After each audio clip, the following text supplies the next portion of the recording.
एतत् अथर्वशीर्षं योधीते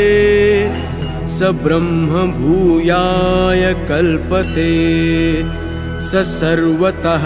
सुखमेधते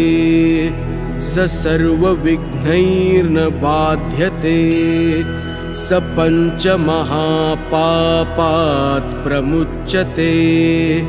सायमधियानो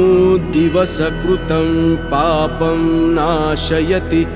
प्रातर्धियानो रात्रिकृतं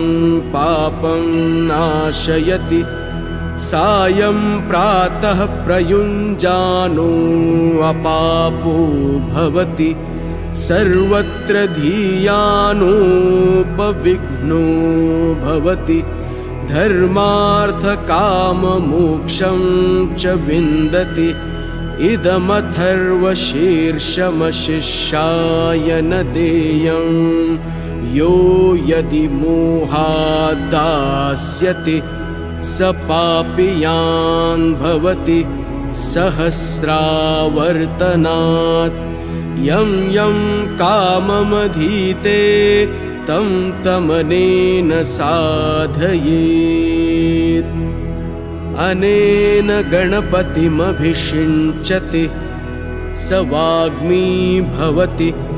चतुर्थ्यामनश्चन् स विद्यावान् भवति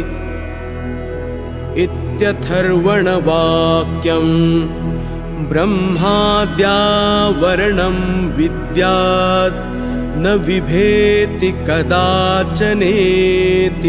यो दुर्वाङ्कुरैर्यजति स वैश्रवणोपमो भवति